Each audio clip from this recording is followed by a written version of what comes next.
দর্শক, এই মুহূর্তে আমরা চলে যাচ্ছি সদরঘাটে। সেখানে আছেন আমাদের সহকর্মী আদিত্য মামুন। আমরা সরাসরি যুক্ত হচ্ছি তার সাথে।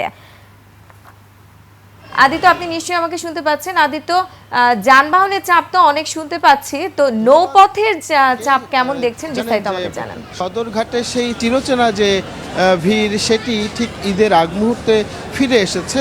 যেহেতু ঈদ যাত্রা, ঘরমুখ মানুষের উপচে পড়া ভিড় একটি আছে।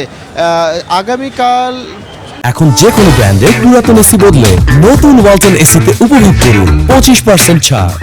আজকে এবং আগামীকাল তার পরের দিনে ঠিক ঈদ, যার কারণে দক্ষিণবঙ্গমুখী যে মানুষ আছে, রাজধানীবাসী, তারা ইতিমধ্যে ঢাকা ছাড়ছেন। অনেকেই ছেড়েছেন, বাকি যারা আছেন ক্রমান্বয়ে আজ ছাড়ছেন, কালকেও ছাড়বেন। তো এখন পর্যন্ত আপনাকে যে তথ্যটি আমি জানিয়ে দিতে চাই সেটি হচ্ছে যে আজকে সারা দিনে 39টি রুটে প্রায় শতাধিক লঞ্চ ছেড়ে গেছে। যে লঞ্চগুলিতে যাত্রী কানায় কানায় পূর্ণ না থাকলেও সময়ের সঙ্গে সঙ্গে এখন লঞ্চগুলি যাত্রী পাচ্ছে।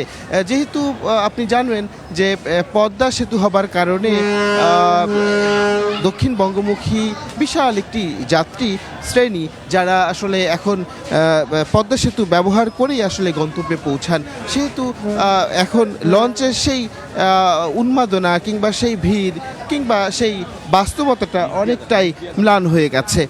তারপরেও অনেকেই হয়তোবা ঠিকঠাক মতো বাসের টিকিট যারা সংগ্রহ করতে পারছেন না, তারা অপেক্ষা করছেন লঞ্চে যাবার জন্য।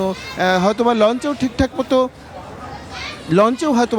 মতো টিকিট পাচ্ছে না যারা, ঠিক তাদের আসলে শেষ মুহূর্তের যে ব্যস্ততা আছে লঞ্চে উঠবার জন্য, অনেকেই এখন পর্যন্ত ক্যাবিনের কথা বলছেন, কিংবা সিঙ্গেল প্যাসেঞ্জার যারা, তারাও কিছুটা বিড়ম্বনায় পড়ছেন শেষ মুহূর্তে এসে।